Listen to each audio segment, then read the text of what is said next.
नमस्कार। वीरेन्द्रनगर नगरपालिका सुर्खेत शिक्षा युवा तथा खेलकुद शाखाबाट तयार पारिएको रेडियो कक्षामा यहाँहरूलाई स्वागत छ।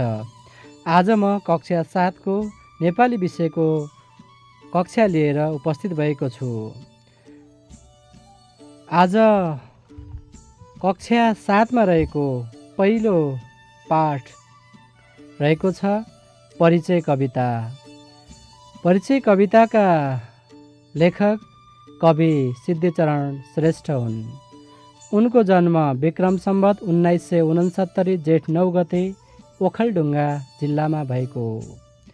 मृत्यु 2049 साल जेठ 22 गते काठमाडौँमा भएको हो। यो कविता मन्दाक्रान्त छन्दमा रचित छ।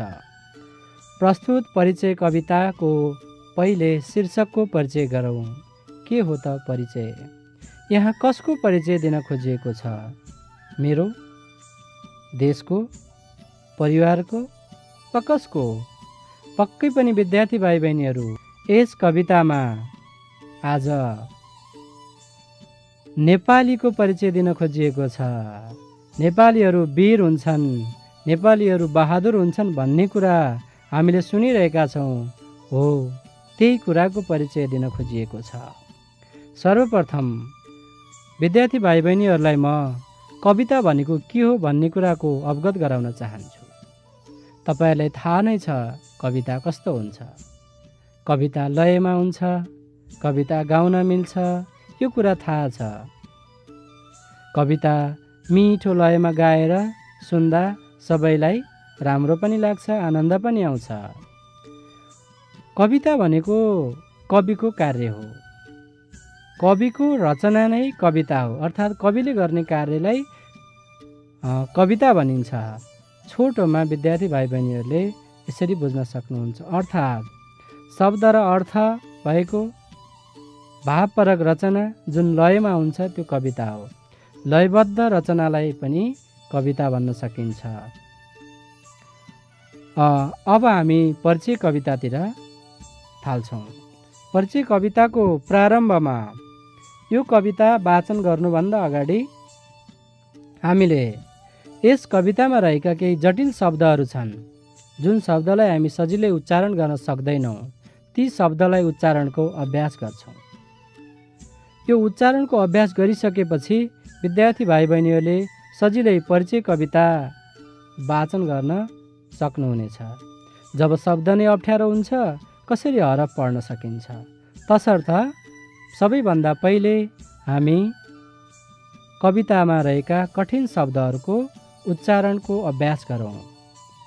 ल त विद्यार्थी भाइ बहिनीहरू तयार हुनुहोस् है। परिचय कवितालाई सक्नुहुन्छ भने तपाईँहरूले एकपटक पढ्नुहोस्। अनि कुन कुन शब्द मलाई उच्चारण गर्न गाह्रो छ त्यो कुरालाई चिन्ह लगाउनुहोस्। अनि म यहाँ 3 शब्दहरू भन्छु, त्यही मैले भनेको शब्दसँगै अभ्यास पनि गर्नुहोस्। यसो गर्नुभयो भने तपाईँलाई कविता वाचन गर्न सहज हुनेछ। तयार हुनुभयो? कविता एकचोटि पढ्नुहोस् है।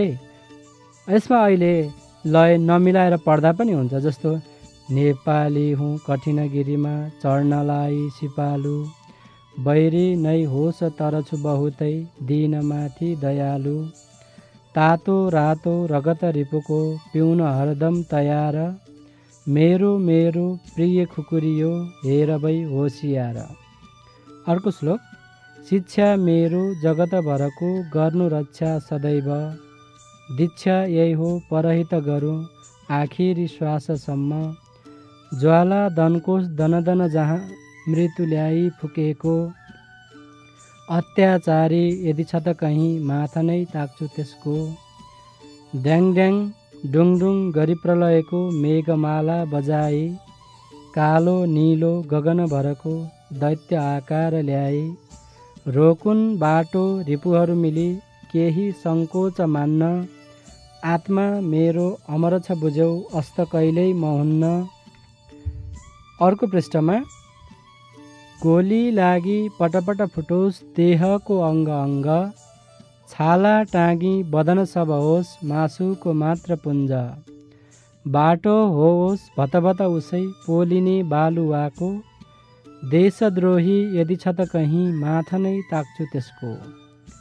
हाँसी हाँसी विपुल दुःखको गर्तमा फाला हाली, कालै आओस् त पनि खुसीको हर्ष गाना सुनाई। बढ्ने छु के डर मरणको एक बाजी सबैले, मर्नै पर्ने बुझी प्रकृतिको ऐन हो देह फेर्ने। विद्यार्थी भाइ बहिनीहरू, यो कविता पढ्नुभयो। अब यस कवितामा तपाईहरूले पढ्ने क्रममा कुन कुन शब्द उच्चारण गर्न गाह्रो भयो ती शब्दहरू चिन्ह लगाउनुहोस्। फेरि एकचोटि पढ्नुहोस्। मैले पढिसकेको छु। यो कुरालाई पढेकै क्रममा पनि तपाईँले चिन्ह लगाउँदै जान सक्नुहुन्छ। ल अब हामी कठिन शब्दको उच्चारणको अभ्यास गरौँ। विद्यार्थी भाइ बहिनीहरू, पहिलो श्लोकमा के शब्दहरू तपाईँलाई उच्चारण गाह्रो भयो ती शब्दहरू तपाईँ छान्नुहोस् त। ल म अब शब्द भन्छु, उच्चारण गर्छु, ती शब्दलाई म सँगसँगै वा मभन्दा पछाडि उच्चारणको तपाईँले पनि अभ्यास गर्नुहोस्। बैरी, सुन्नुहोस् त, बैरी। ल उच्चारण गर्नुहोस् है।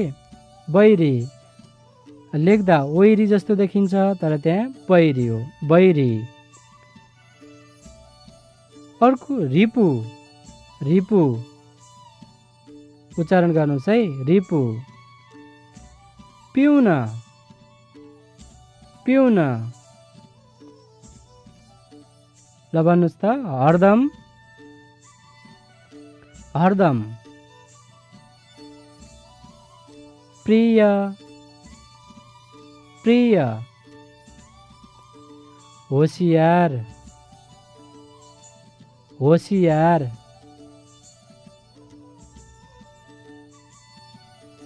अर्को शब्द ल अब दोस्रो श्लोकमा जानुहोस् है। सदैव, सदैव। दीक्षा, दीक्षा। गरौँ, गरौँ। दनकोश, दनकोश। मृत्यु, मृत्यु। अत्याचारी, अत्याचारी। अत्याचारी। ल पहिलो र दोस्रो श्लोकमा भएका कठिन शब्दहरू हामीले उच्चारणको अभ्यास गऱ्यौँ। अब हामी तेस्रो श्लोकमा जान्छौँ। ल विद्यार्थी भाइ बहिनीहरू, तेस्रो श्लोकको पहिलो र दोस्रो शब्द हेर्नुहोस् त के रहेछ। ड्याङ, ड्याङ। के रहेछ? पहिलो ड्याङ, ड्याङ। अर्को डुङ, डुङ। ड्याङ, ड्याङ, डुङ, डुङ। ल भन्नुहोस् त, ड्याङ, ड्याङ, डुङ, डुङ। ड्याङ, ड्याङ, डुङ, डुङ। त्यसै गरी प्रलय, प्रलय। दैत्य, दैत्य। दैत्य। अर्को शब्द छ सङ्कोच, सङ्कोच। सङ्कोच। कहिल्यै, ल भन्नुहोस् त, कहिल्यै, कहिल्यै। अब हामी चौथो श्लोकमा जान्छौँ। चौथो श्लोकमा भएका जटिल शब्दहरूको उच्चारण अभ्यास गर्छौँ। अङ्ग, अङ्ग। भन्नुहोस् त विद्यार्थी भाइ बहिनीहरू, अङ्ग, अङ्ग। अङ्ग, अङ्ग। टाँगी, टाँगी। बदन, बदन। अर्को शब्द पुञ्ज रहेको छ। ल भन्नुहोस् त, पुञ्ज पुञ्ज। होस् होस्। देशद्रोही देशद्रोही देशद्रोही। अब अन्तिम श्लोकमा हाँसी हाँसी हाँसी हाँसी विपुल विपुल विपुल। अर्को गर्त भन्ने चाहिँ शब्द हेर्नुहोस् त, गर्त गर्त। हर्ष, मसँग भनिरहनु भएको छ नि, दोहोऱ्याउनुहोस् है, उच्चारणको अभ्यास गर्नुहोस्। हर्ष हर्ष। मरण मरण। प्रकृति प्रकृति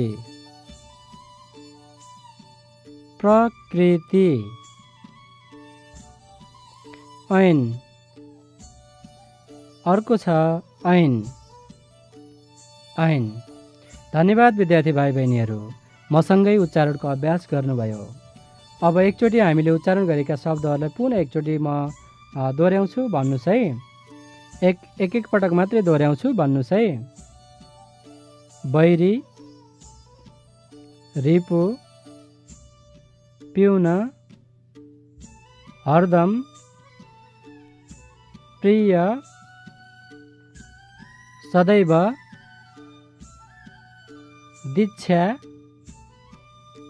दनकोश, अत्याचारी, ड्याङ ड्याङ, डुङ डुङ, प्रलय, दैत्य, सङ्कोच, अङ्ग अङ्ग, टाँगी, बदन, पुञ्ज, होस होस। देशद्रोही देशद्रोही। हाँसी हाँसी हाँसी हाँसी। विपुल, गर्त, हर्ष, प्रकृति, मरण, ऐन। धन्यवाद। आज हामीले यो कक्षामा परिचय कवितामा रहेका कठिन शब्दहरूलाई उच्चारणको अभ्यास गऱ्यौँ। अब उच्चारणको अभ्यासपछि हामी कविता वाचन गर्नेछौँ र सम्पूर्ण विद्यार्थी भाइ बहिनीहरूलाई म कविता सुनिदिनका लागि अनुरोध गर्दछु। ल अब कविता सुन्नुहोस्। नेपाली हूँ कठिन गिरीमा चढ्नलाई सिपालु, वैरी नै होस् तर छु बहुतै दीनमाथि दयालु।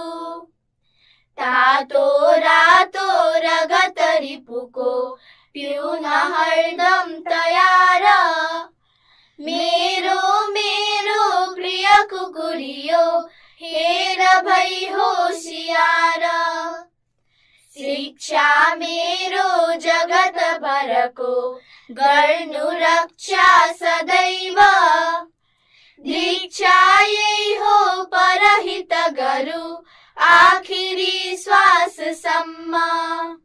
ज्वाला दन कोष दन दन जहाँ मृत्युलाई फुकेको, अत्याचारी यदि छ त कहीं माथा नै ताक्छु त्यसको। ड्याङ ड्याङ डुङ डुङ गरी प्रलयको मेघमाला बजाई, कालो नीलो गगन भरको दैत्य आकार ल्याई।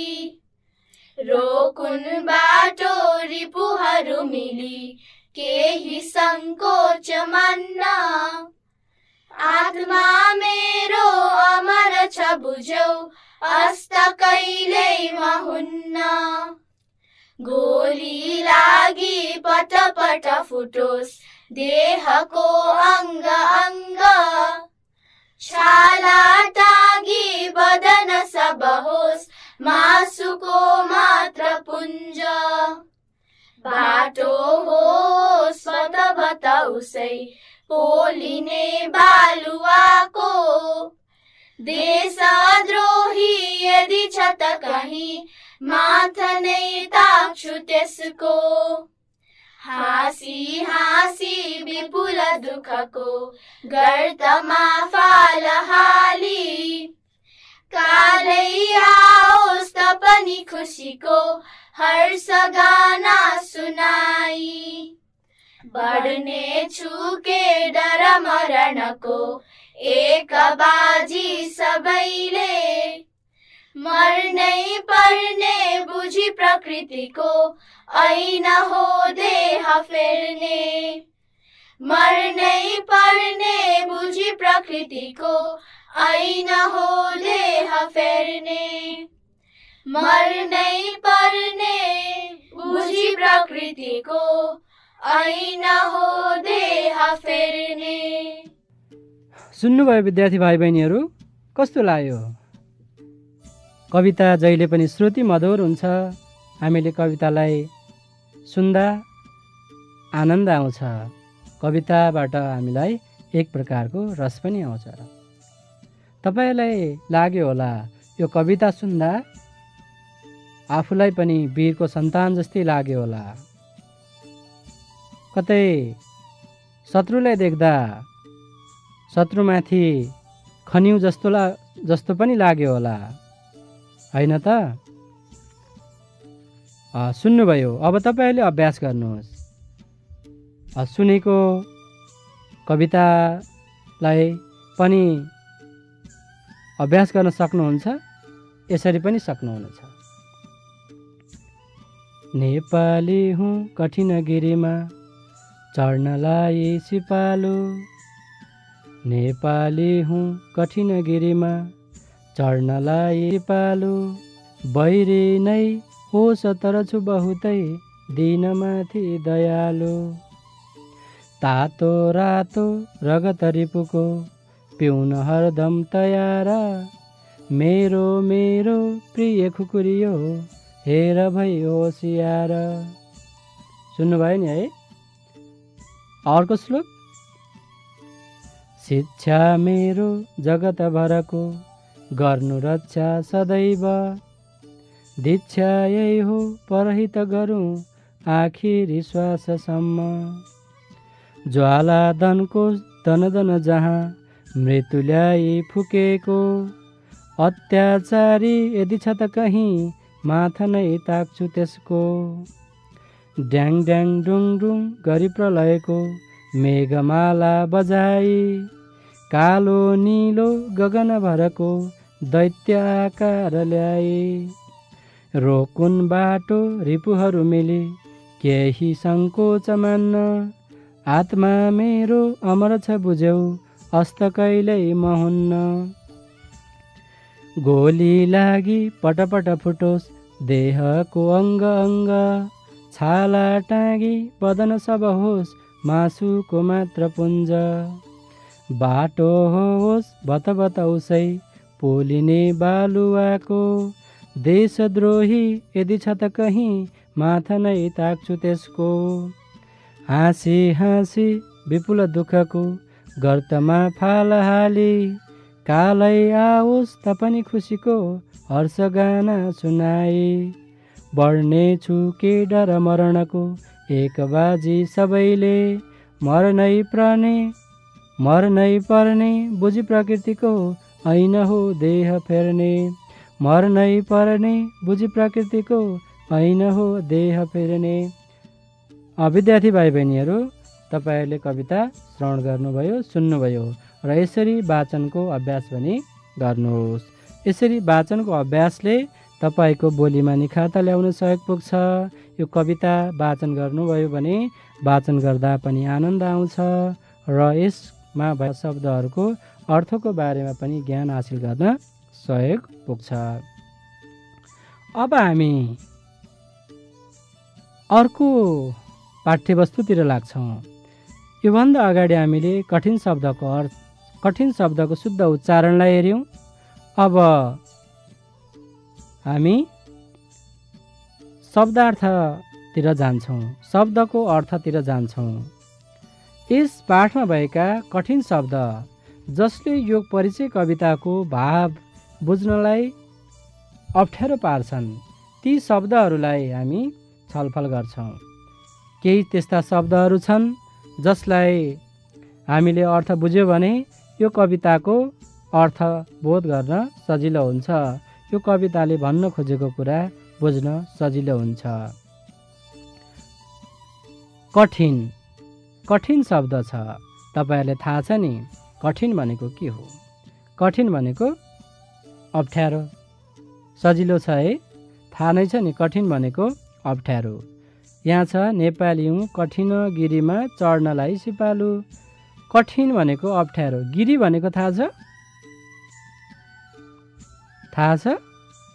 गिरी भनेको पहाड, पहाड जसलाई पर्वत पनि भनिन्छ। माथि यता हेऱ्यो भने डाँडा डाँडा देखिन्छ नि, हो ती पर्वत पहाडहरूलाई गिरी पनि भनिन्छ। सिपालु भनेको के? सिप भएकोलाई सिपालु भनिन्छ। सिप भएको सिपालु। अघि हामीले उच्चारण गरेको शब्द छ, हेर्नुहोस् त, बैरी। के हो बैरी भनेको? के होला अनुमान गर्नुहोस्? बैरी भनेको शत्रु। के हो? शत्रु। बैरी भनेको शत्रु। दिन भनेको के होला? हेर्नुहोस् है, ह्रस्व दिन भयो भने त्यो बार हुन्छ, दीर्घ दिन भयो भने त्यो दुखी गरिब हुन्छ। अर्को रिपु भन्ने शब्द छ। रिपु शब्दको अर्थ के होला? रिपु शब्द, रिपु भनेको के होला? रिपु भनेको बैरी हो। रिपु भनेको बैरी हो। बैरी भनेको के हो त? अघि हामीले भनिसकेका छौँ, बैरी भनेको शत्रु हो। त्यस्तै हरदम भन्ने छ। हरदम, हरदम भनेको सधैँ। के हो हरदम भनेको? सधैँ। होसियार, होसियार के होला विद्यार्थी भाइ बहिनीहरू? होसियार भनेको होस पुर्याउनु, सावधानी अपनाउनु होइन र? हो। अर्को शब्द छ जगत। के होला जगत भनेको? संसार। जगत भनेको संसार। जगतभर भनेको के होला त? जगतभर भनेको संसारभर, संसारभरि। सदैव भनेको सधैँ। दीक्षा, दीक्षा शब्दको अर्थ हेर्नुहोस् त, किताबको तलपट्टि शब्दार्थमा दिएको छ। के लेखेको छ हेर्नुहोस् त? यो गुरुबाट प्राप्त भएको उपदेशलाई दीक्षा भनिन्छ। शिक्षालाई कसरी उपयोग गर्ने भन्ने कुरा, गुरुबाट प्राप्त भएको उपदेशलाई दीक्षा भनिन्छ। परहित, अर्को शब्द परहित छ। परहित, पर भनेको टाढा, हित भनेको भलाइ। अर्काको भलाइ गर्ने कामलाई परहित गर्नु भनिन्छ।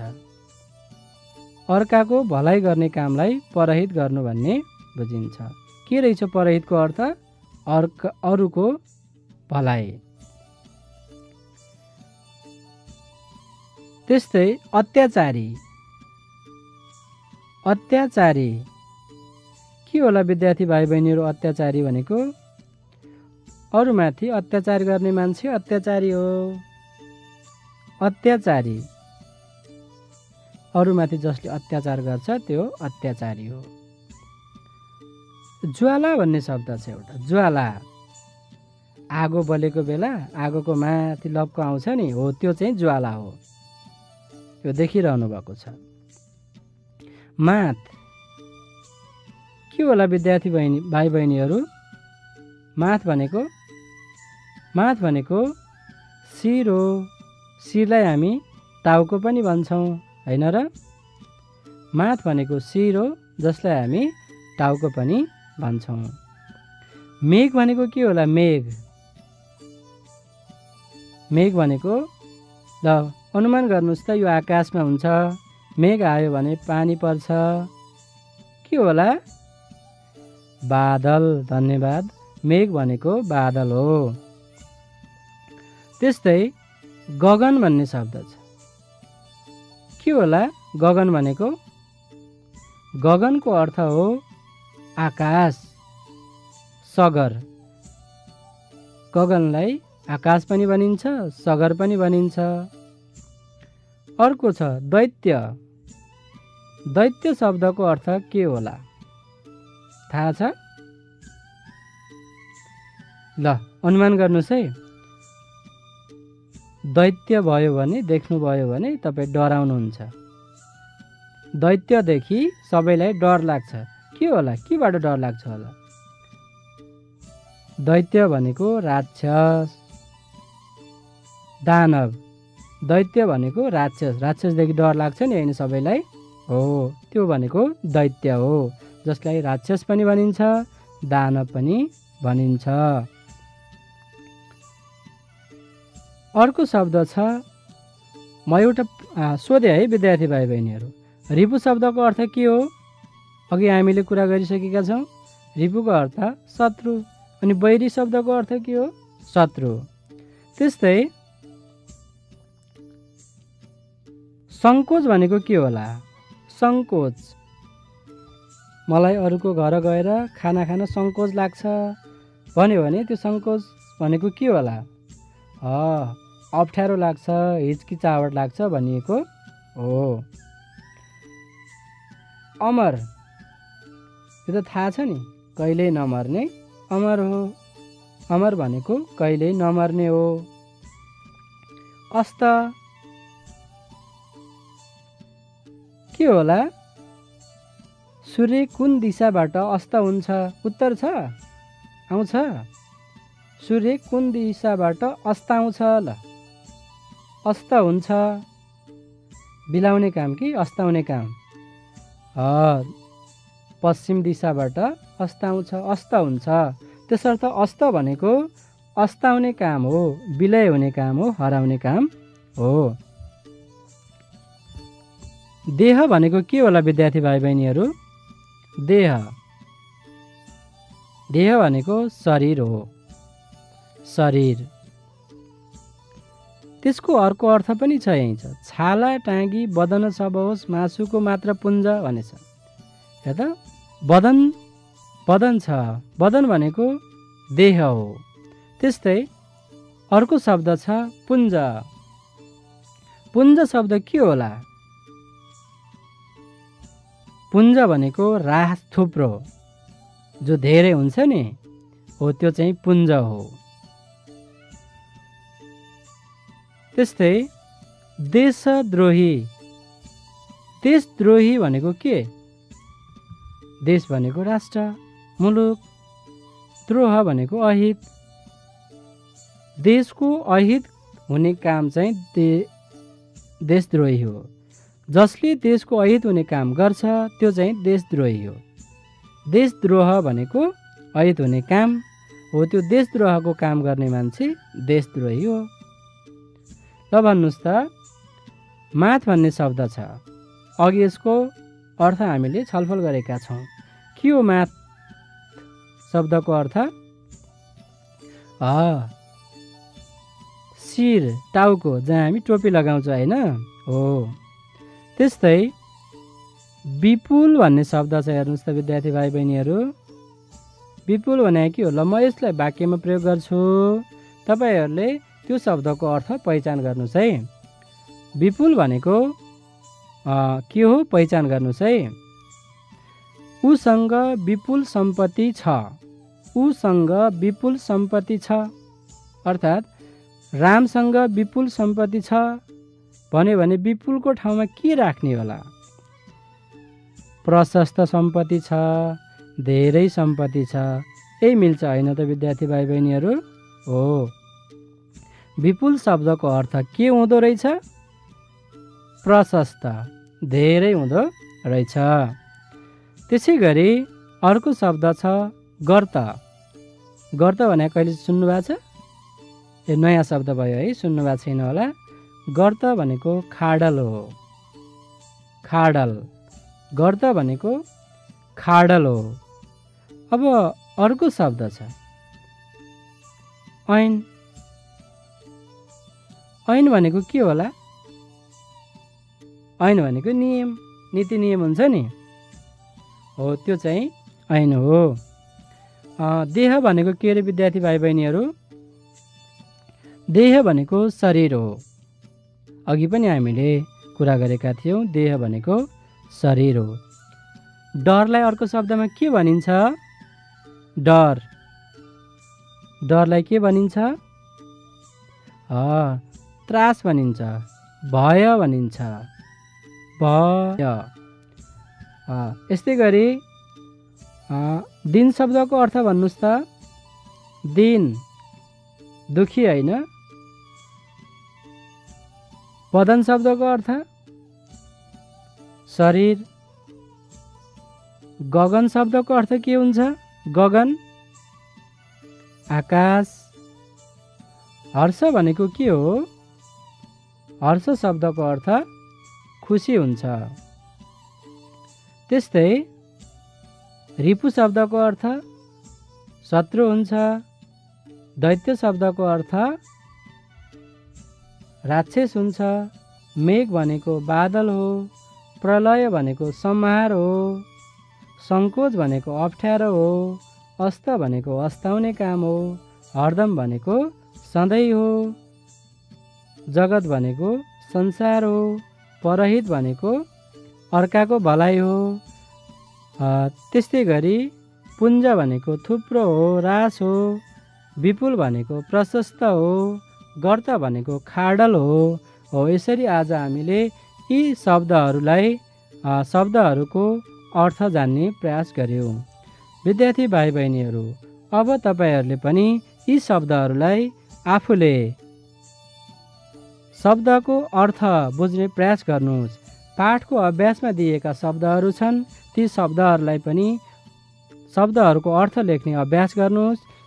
कवितामा भएका शब्दहरूलाई पनि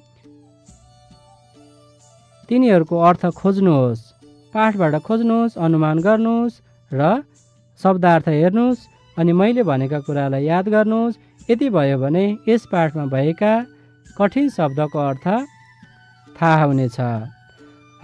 सम्पूर्ण विद्यार्थी भाइ बहिनीहरूलाई सक्रियतापूर्वक यो रेडियो कक्षामा सहभागी हुनुभएकोमा, यो रेडियो कक्षा सुन्नुभएकोमा धन्यवाद दिन चाहन्छु र अर्को कक्षाको प्रतीक्षा गरी बस्नुहोला।